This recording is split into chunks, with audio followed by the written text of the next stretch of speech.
本当に欲しいと思ってるものってあくまでも自分が欲しいと思い込んでるだけなんだよってこと。こんにちは、ゆかです。みんな、自分はこれを叶えたいっていう夢があると思うんですよね。あるいは、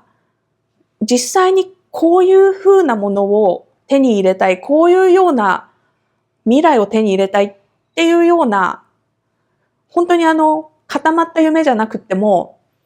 こういうような人生を送れるようになりたいっていう夢だとかね、そういう何か自分の望むもの、そっちの方に何か心持ってかれるようなね、欲っていうのかな、この湧き上がってくるものって誰にでもね、大なり小なりあると思うんですよね。ただね、そこの大きい最終的な夢を手に入れるまで、最終的なゴールに着くまでの自分って、明日とか、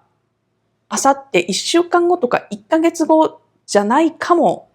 しれないですよね。受験勉強だったら1年か、あるいはもっとかかるかもしれないし、こういう配偶者を見つけて結婚したいっていう夢だったら、まずその人と出会うとこから始まるしね。そこのゴールにたどり着くまでって、まあまあ時間かかるじゃないですか。じゃあね、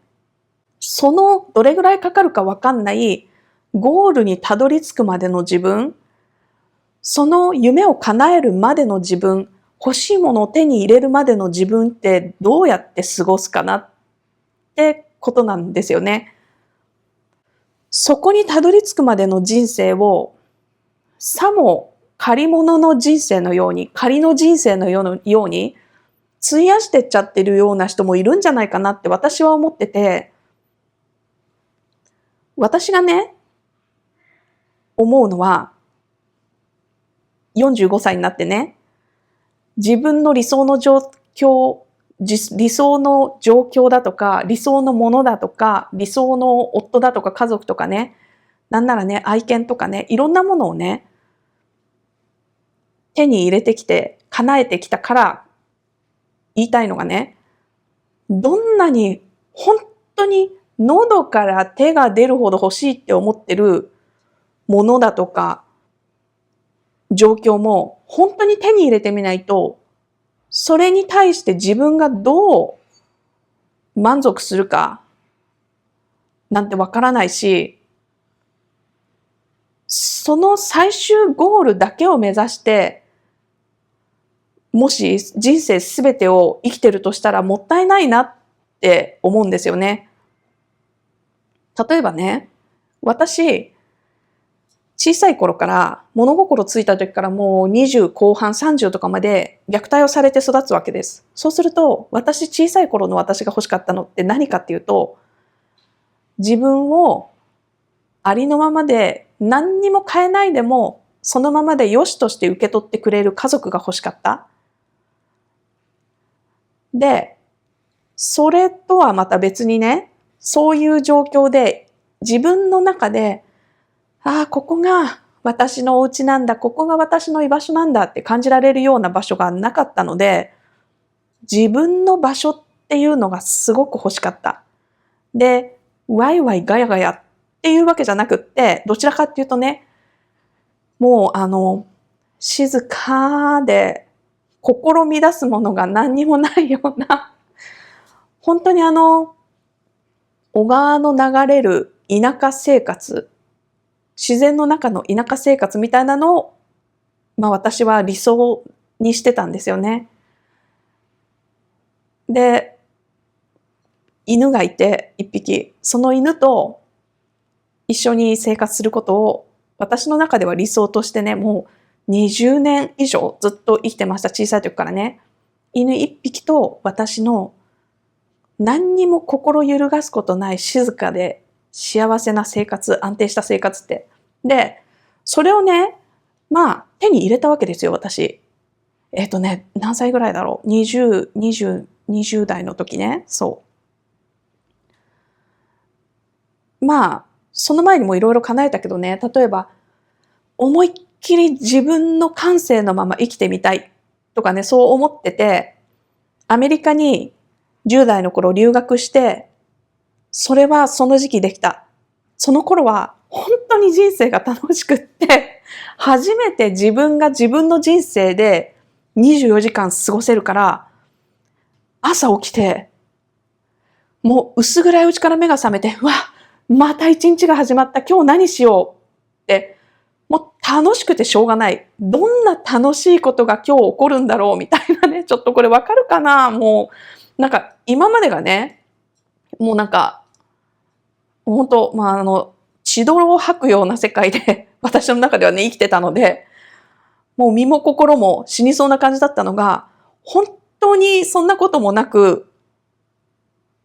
ただ自分がそこに存在してるだけで楽しい人生になったんですよね、アメリカに行って。で、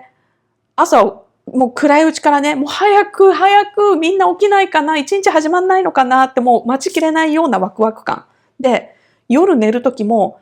もう今日はなんて楽しいいい日だったんだろう。また明日何が起きるんだろうってもうすっごいワクワク感で寝るわけなんですよ。でね、そんなのをね、アメリカにいる間ずっと毎日過ごしてて、まあね、いろいろあった。それはね、アメリカにいる間も。アメリカだから、日本とはちょっと違ったドラッグの問題とかもあって、もう薬中サーファーみたいなのとデートしてたりした時は、とか、まあね、今はいいや、それはね、そうそう、とにかくすごい楽しかったんだ。で、また日本に帰ってきて、またちょっと楽しくない状況とかにもなったりもするんだけど、20代の時に私はとうとう自分の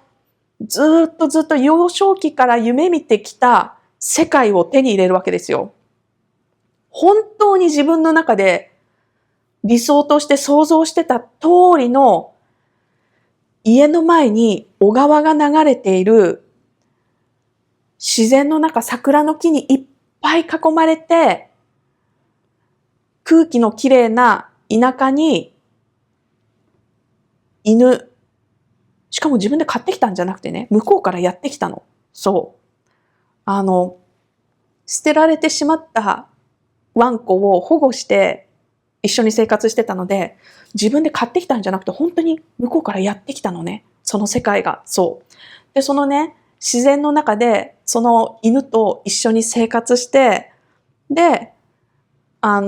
日はね、山を下ってって、会社で仕事をして、でも本当に理想通りの生活。本当に毎日幸せで何にもしないで幸せなんですよ。私が初めて家って感じた。それはまたちょっと違うかな。でも、私の理想の生活に限りなく近いものがそこにあった。本当に幸せで、私は何年もの間、死ぬまでそうやって静かに暮らしていきたいと思った。一人で。絶対に結婚せず。でもね、今こうやって結婚して子供がいて、バンコクで過ごしてる。バンコクって、まあまあ騒がしいですよね。私がずっと長いこと理想としてた生活とは多分全然違う。でもね、ここのね、人生の変化の中に何が起きてるかっていうとね、私、その時々、ずっとこれいいって思ってたけど、やっぱりここがちょっと違うよな。やっぱり私、こういうのが自分にはいいのかもしれない。もしかしたら、こうなったらもっと楽しいかもしれないっていうのに、ちょっとずつ手を伸ばしてきたってことなんですね。で、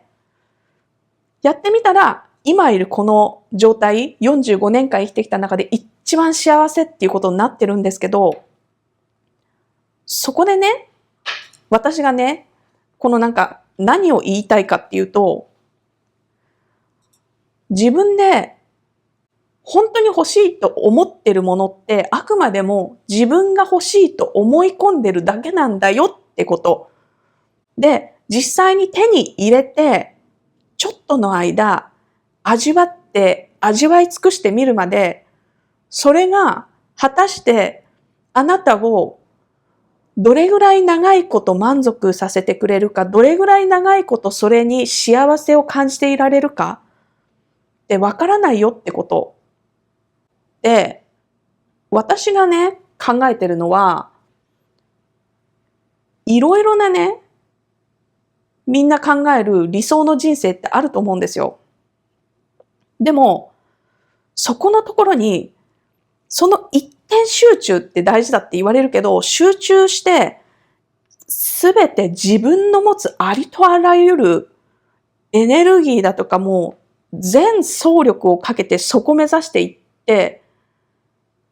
脇目も振らず、それだけ目指していったらどうなるんだろう。もったいないんじゃないって私は思ってるんですね。私の人生ってね、なんか一貫性がないように見えるかもしれない。場所によってはね。もしかしたら、紆余曲折あるように見えるかもしれない。でも、私はそれで良かったと思う。そうじゃなければ、今のこのレベルの人生に対する満足感って得られなかったんじゃないって思ってるんですね。で、それって私が理想っていうものをぶらしてきたからだと思ってて、これを聞くとね、欲しいものがあったら、その欲しいものを目指して、ぶれることなく邁進し続けたらいいんじゃないって思う人もいるかもしれないけど、人間の目って何かこうやって見てても必ず横が見えるようにできてる。ここも何か手動いたりしてるの見えるじゃないですか。それってどうしてだと思う？私はね、この何者かがね、人間を作った時に意味があってそういう仕組みの目にしたんじゃないかって思ってるんです。どんなに前へ向いて歩いてても、周りもどういうふうなことが起きてるのかだとか、状況がわかるぐらいのこの集中の仕方をしなきゃいけないんだよって教えようとしてるんじゃないかと思ってるんですよね。例えばね、私にとっての理想の人生はこれって、それだけ目指して、この45年間生きてきたら、多分、絶対に、ブレることなく来たとしたら、全身全霊をかけて、努力したら、ちゃんと叶えてたと思うんですね。でも、それをきっと脇目も振らずも来たら、早くそこの状態に到達してたかもしれないけれども、私はどっかのポイントで多分なんか満たされないような気持ちになってたと思う。何か違和感を感じる自分っていうのにどっかのタイミングで合ってると思う。でも私がやってきたことって、紆余曲折してて、一貫性がないように見えるかもしれないけど、私の中では全部点と点がつながってるんですよね。なんとなくの理想はある。でも私はその理想の状況を目指して動きつつも、目の前にある、これもいいな、あれもいいな、っていうのに手を伸ばしてきた。自分が手の届く、もう半径1メートル、半径5メートルとか、その身の回りの小さいものも全部拾ってきた。だから、いろんなことを試したから、紆余曲折があったから、今の状況が間違いなく自分にとってベストなようになってるんだって思ってるんですよね。なんかね、結構選択と集中大事だって言うじゃないですか、みんな。そう聞くし、やっぱり間違いなく迷わず、ある一点を見据えて前に進み続ければ、くねくね歩くよりも早く着くことは間違いない。でも、人間って、やっぱり全員に当てはまる、この教科書がない、全員に当てはまるルールブックなんてないから、どんなに目で見て幸せそうだなって思う人生でも、実際にその人生を生きてみないと、手に入れてみないと、本当に自分が幸せだなって感じるか、本当に自分にとって過不足ないものになるかなんてわからない。で、そのね、自分がいいと思ってる理想だけを見据えて、もし自分に手の届く半径1メートルの幸せだとか、そういったものがあるのに、自分が手届けば手に入るのに、それを無視して進んでいってしまうとしたら、もったいないと思う。人生には何にも無駄がなくて、全部の紆余曲折も、やっぱり点と点をつなぐとどっかの方向には向かっていくはずだから、その自分っていう人間がつないでる点であれば、最後人生振り返った時に、やっぱり全部まっすぐの線になってなくても、やっぱりどんな紆余曲折でも点と点をつなげれば自分の人生になってる。振り返ってみた時にね。だから、すごく大きい夢を目指して頑張るのもいいんだけど、自分が手伸ばして手に入れられるものがあるんだったら、やっぱり時には寄り道をしてほしい。時には迷ってほしい。時には本当にこれでいいのかな？自分の夢変えようかなって、そんな風に迷ってもいいと思う。なんなら迷った方がいいと思う。じゃないと自分が本当にいいものにカスタマイズしていけないし、みんなが同じライフスタイルを欲しがるなんてそんなのは絶対おかしい。インスタグラムで見た誰かの人生見て、もし100人がその人生目指して努力しようなんてことがもしあるとしたら、私はね、それはおかしいと思う。100人の人が仮にそのインスタグラムを見ていいなと思った人生を目指してたとしても、絶対にみんなイコールじゃないから、100人いれば100人みんな違うから、その100人が一切寄り道しないで、その人生だけを目指してったら、多分手に入れられる人生ではあるけれど、絶対に紆余曲折あって寄り道した人と比べると、自分の中でのその幸せに対する確信度っていうのは違ってくると思うんだ。そう。とまあね、紆余曲折あっていいし、夢に対して迷ってもいいし、疑ってもいいし、夢が変わってもいい。自分が手伸ばせば得られる半径1メートル5メートルのその幸せを全部拾ってったっていいっていうことでした。やっぱり人生振り返ってみれば全部点と点がつながって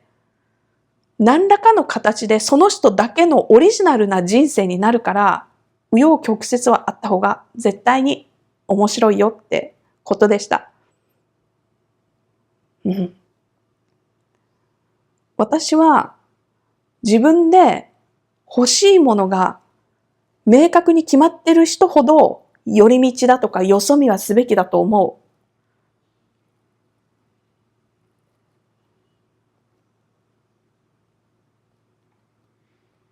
ってことでした。じゃあね。